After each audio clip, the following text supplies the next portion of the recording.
He was the diplomat who made rooms fall silent when he spoke, the poet whose words moved hearts across England, a man so brilliant he mastered French, Latin, and Italian, who charmed kings and commanded Dover Castle, but most of all, a boy who adored his elder sister, his mentor, the Queen of England.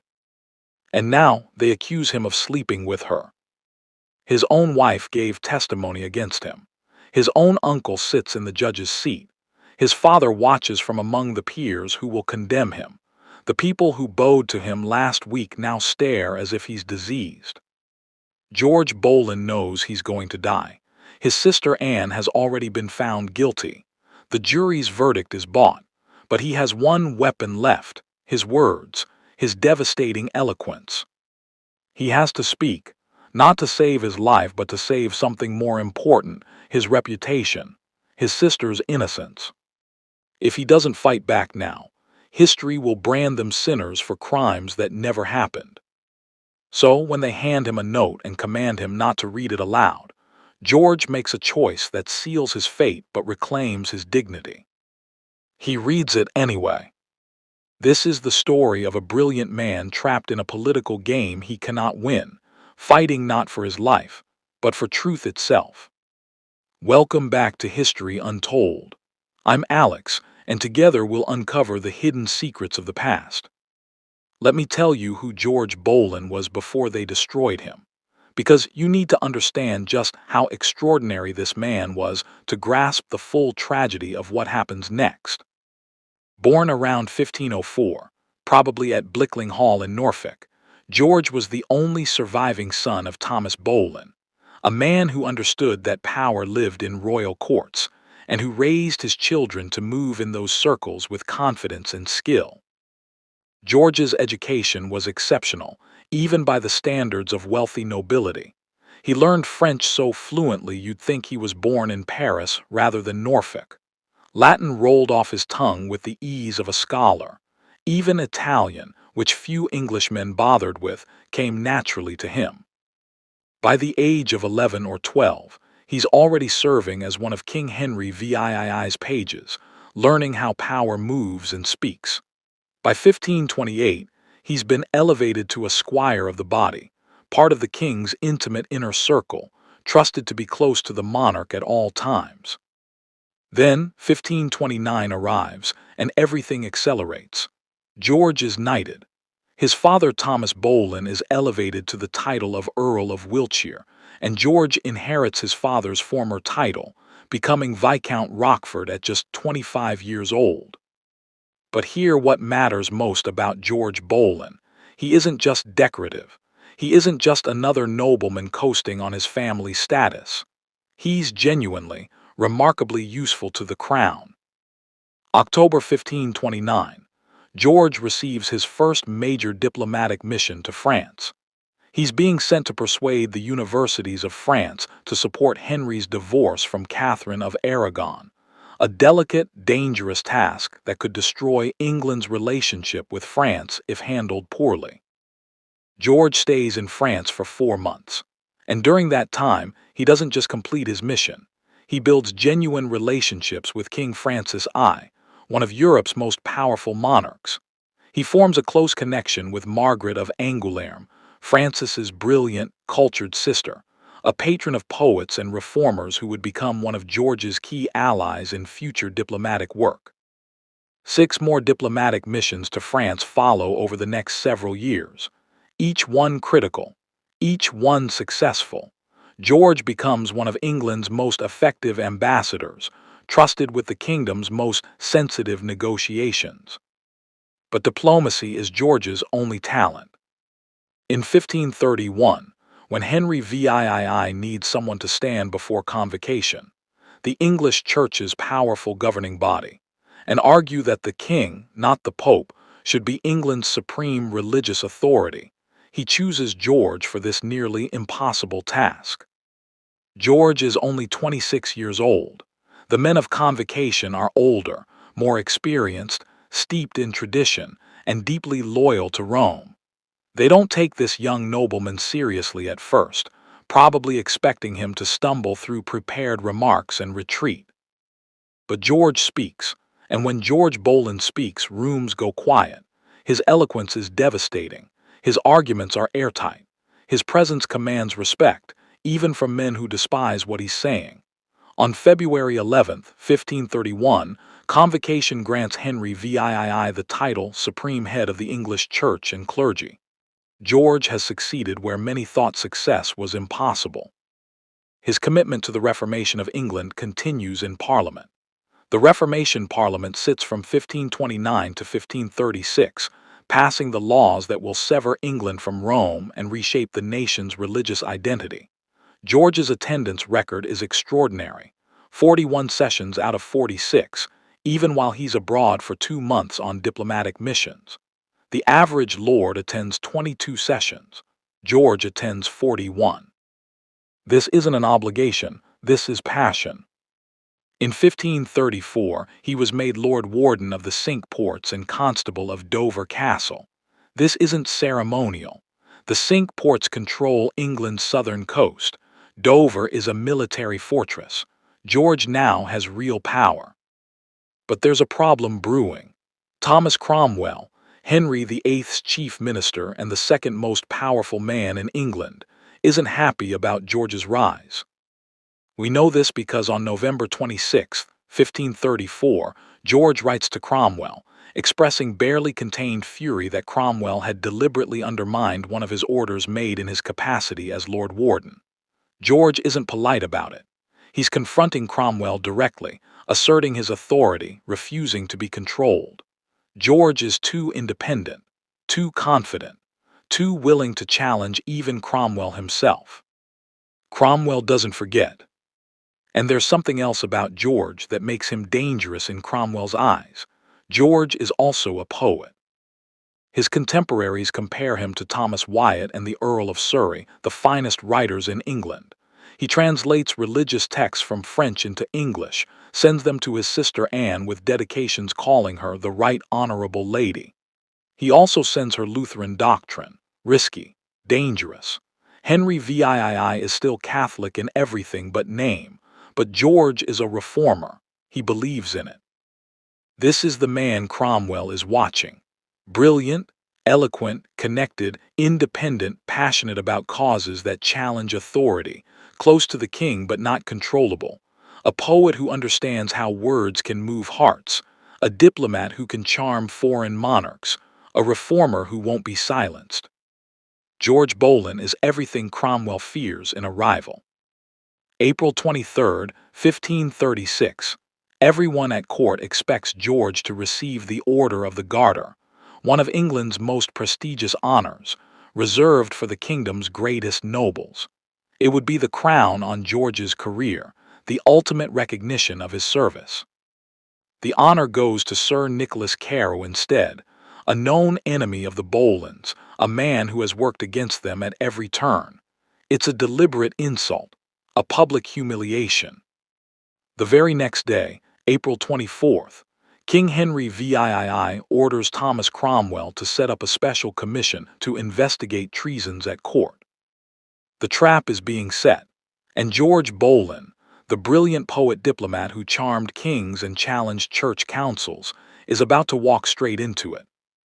Let's be clear about what's happening, and why a man as brilliant as George Boleyn is about to be caught in a trap he cannot escape. January 1536, Anne Boleyn miscarries a male fetus, and on that same terrible day, King Henry VIII has a serious jousting accident that leaves him unconscious for hours. When Henry wakes up, something fundamental has shifted in his mind. He's been reminded that he is mortal, that death can come for even a king, and he still has no son to secure his dynasty. The fear of vulnerability gnaws at him. The terror that everything he's built might crumble because he cannot produce a male heir. And Henry's already flirting openly with Jane Seymour, one of Anne's own ladies-in-waiting, a quiet woman who represents everything Anne is not. Catherine of Aragon died on January 7th, which means Henry now has something he didn't have before: freedom. With Catherine dead, he can divorce Anne without being forced to return to his first marriage, without having to admit his great matter was a mistake from the beginning. With Anne gone, he can marry Jane, reconcile with Spain and Emperor Charles V, rebuild the alliances that Anne's presence has made impossible. With Anne gone, he can start fresh with a new wife who might finally give him sons. Anne has to go. But removing a queen isn't simple, not even for a king.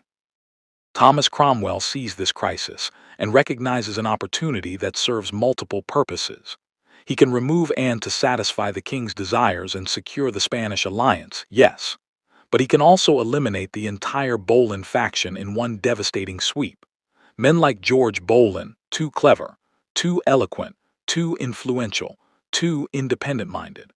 George had the audacity to challenge Cromwell's authority when he undermined George's orders as Lord Warden.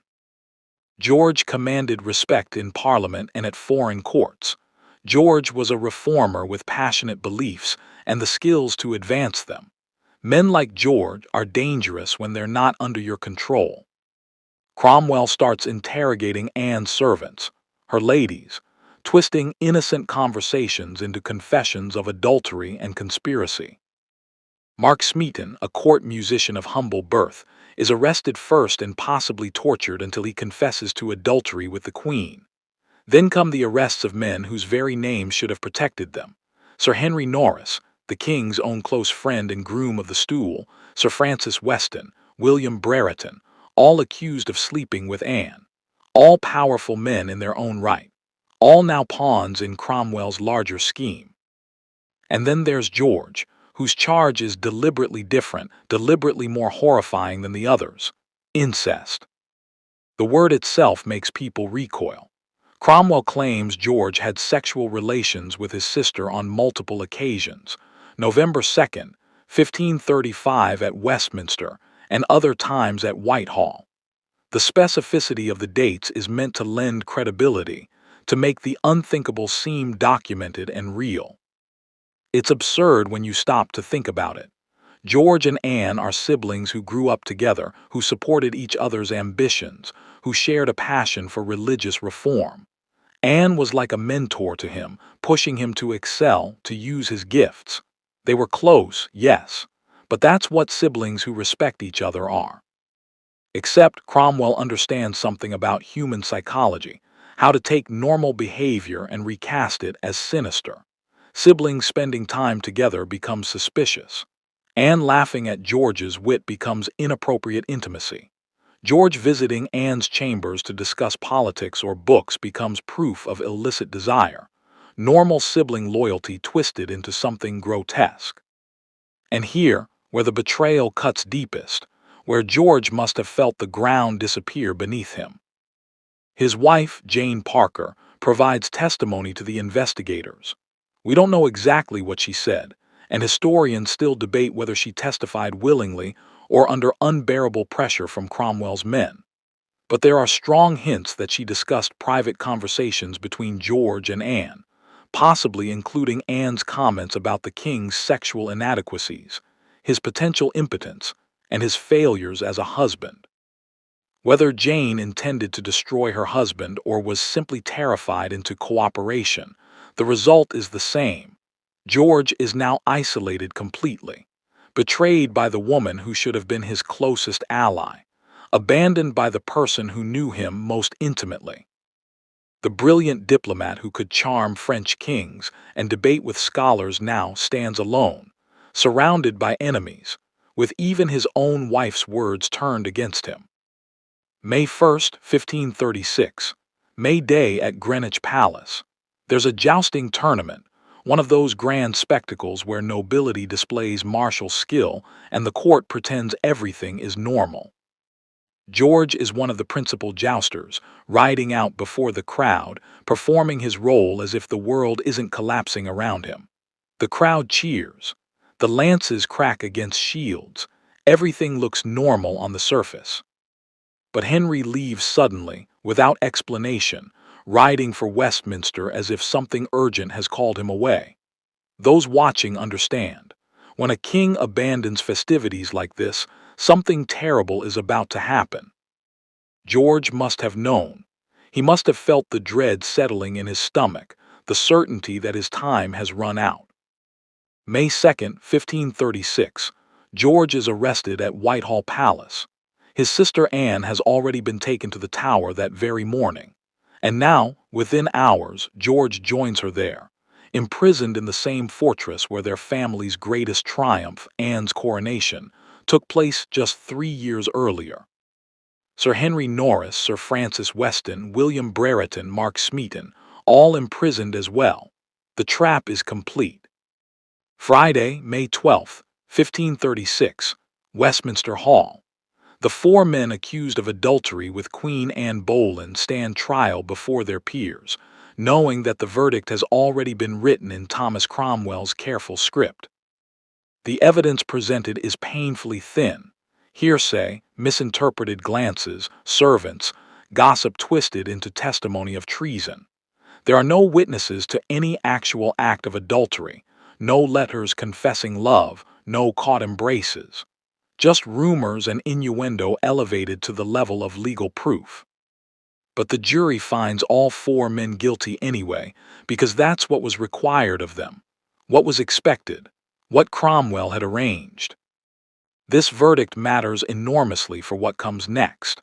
If Anne committed adultery with four different men, then in the twisted logic of the court, George's charge of incest becomes more believable.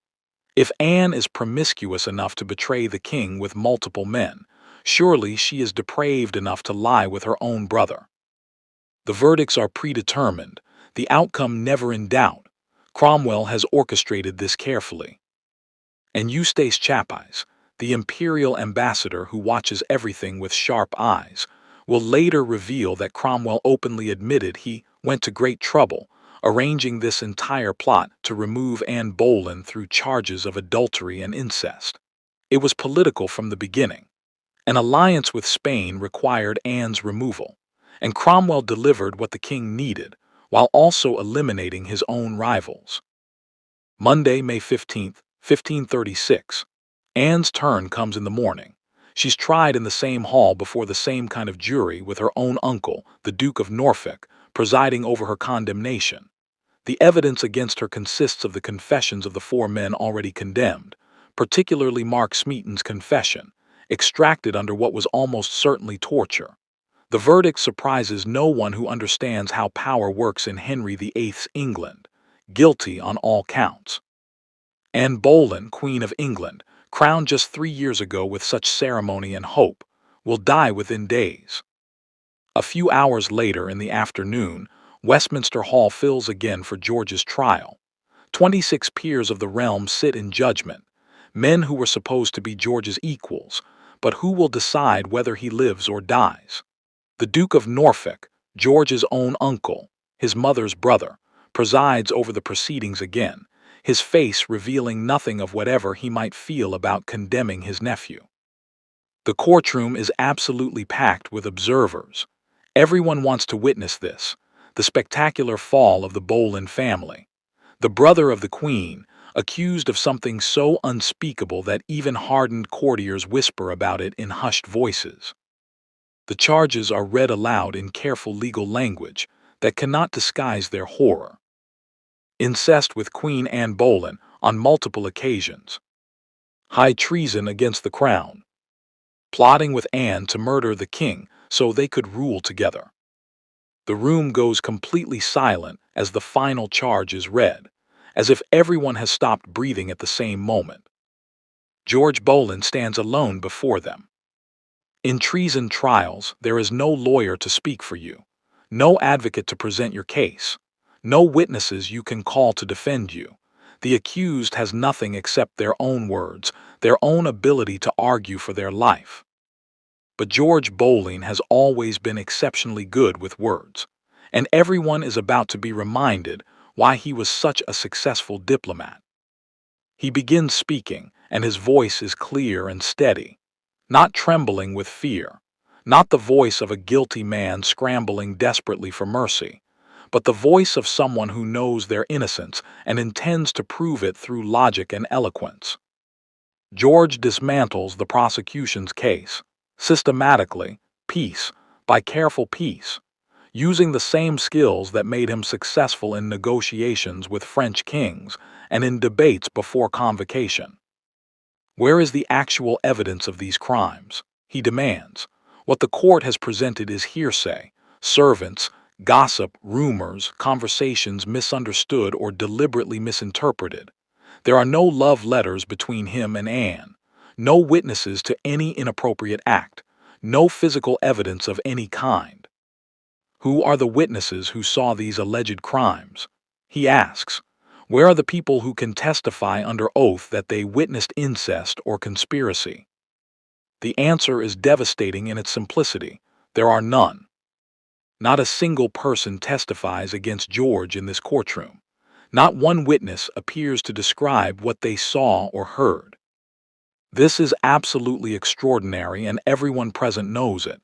In serious criminal cases, especially in charges of treason that carry the death penalty, witnesses always appear. They give detailed testimony. They can be questioned. Their credibility can be challenged.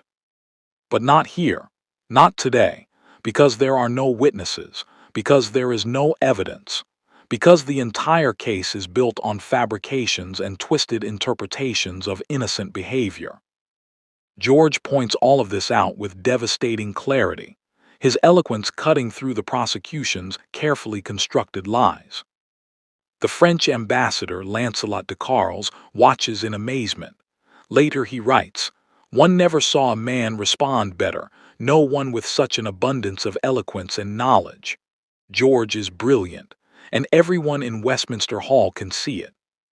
Eustace Chapais, observing for the Holy Roman Empire, reports something stunning. Several men in the crowd start placing bets. 10-1 odds that George will be acquitted. 10-1. His defense is that powerful. Charles Wriothesley, the court chronicler, writes that George's testimony was a marvel to hear. For a moment, just a brief flickering moment, it seems possible George might walk out of here alive. But here's something crucial that many people don't know. George wasn't even in the country for most of the dates when he supposedly committed incest with Anne. He was on diplomatic missions in France negotiating for England. The prosecution knows this. The jury knows this. It doesn't matter, because this trial isn't about evidence. It's about power. And then something happens that changes everything. A servant approaches George, hands him a piece of paper. It's a written statement, allegations about conversations between Anne and George's wife, Jane. The subject, the king's sexual inadequacies, possibly impotence, possibly his inability to satisfy a woman in bed. George is given explicit instructions. Do not read this aloud. The court wants to protect Henry's dignity, his reputation. George looks at the paper. He looks at his uncle sitting in judgment. He looks at the 26 peers who will decide his fate. He already knows the verdict. Anne was found guilty hours ago. The other men were found guilty days ago. George Boleyn is going to die no matter what he does next. So he makes a choice. He reads the note aloud. Every word, every humiliating detail about the king's sexual failures.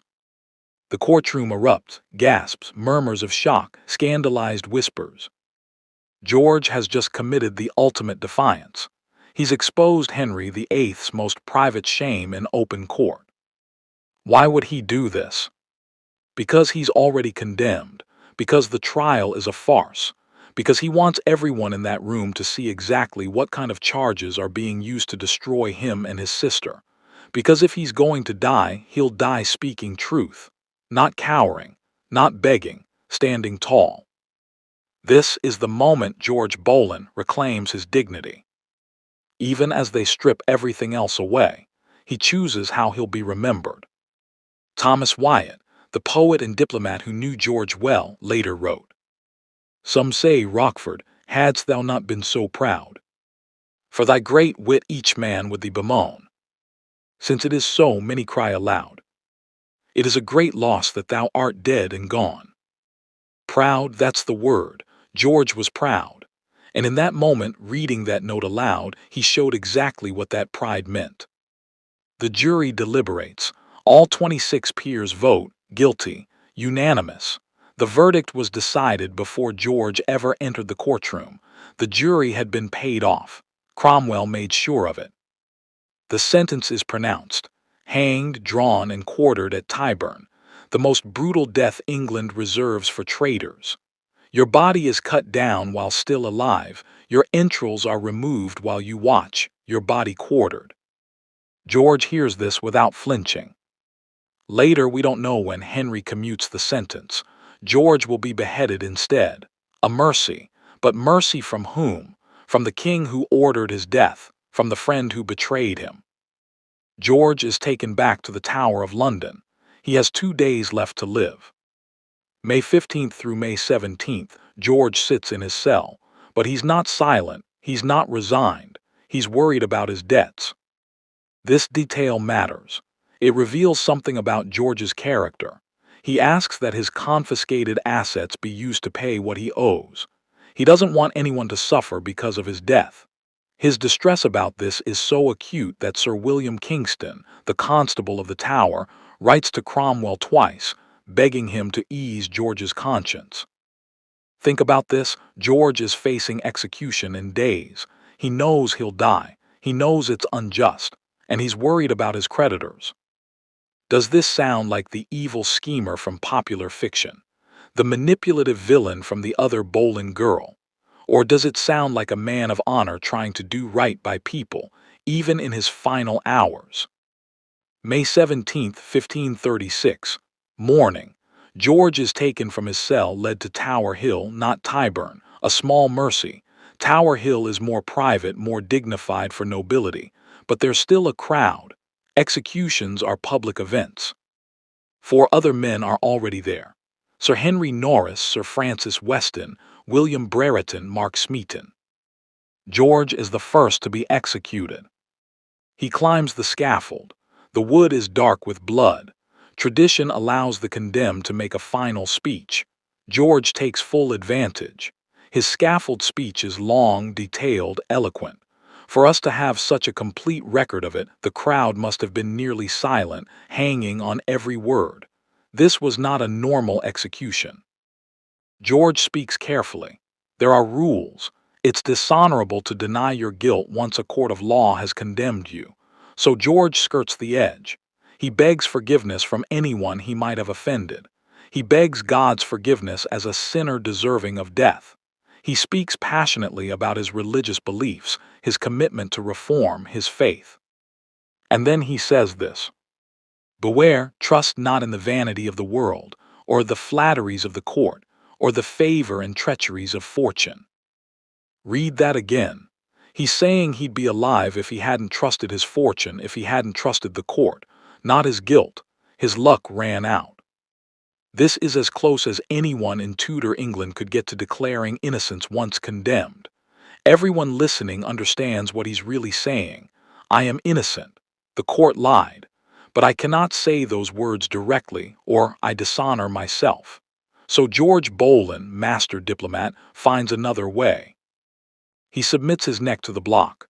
No panic, no pleading. The executioner raises the axe. One strike. George Boleyn dies at approximately 32 years old. Diplomat, poet, reformer, friend to kings. Dead because his sister became queen. Dead because Thomas Cromwell saw him as a threat. Dead because he was, in Thomas Wyatt's words, too proud to beg. 2 days later, May 19th, Anne follows him. A French swordsman beheads her with a single stroke. The Boleyn family is destroyed in less than 3 weeks. Here, what we know for certain. 1. Thomas Cromwell later admitted to Eustace Chappies that he arranged the entire plot. He went to great trouble to remove Anne Boleyn through charges of adultery and incest. The goal? An alliance with Spain. Anne was the obstacle. 2. The jury that convicted George was paid off before they entered the courtroom. We know this. It's documented. The trial was theater, the verdict predetermined. And yet George Boleyn is remembered as guilty, as the brother who committed unspeakable acts with his sister. Fiction has done this. The Other Boleyn Girl, the Tudors TV series, they present George as a villain or at best a tragic fool. But look at the evidence. a man who attended Parliament more faithfully than almost any peer, who argued for religious reform when it could cost him everything, who translated banned Lutheran texts and sent them to his sister, knowing the risk, who, in his final moments, worried about his debts, about people he owed money to, who faced death with eloquence and dignity, speaking truth as close as Tudor law allowed. That's not a villain. That's a man of principle destroyed by a corrupt system. Henry VIII married Jane Seymour 11 days after Anne's execution. The court moved on. New faces, new favorites. Henry rewrote history. Anne was wicked. George and the others were traitors. It was convenient. Tidy. It was a lie. George's poetry is lost. His diplomatic achievements largely forgotten. Even his birthday remains unknown. He's remembered as Anne Boleyn's brother, nothing more. But his story matters.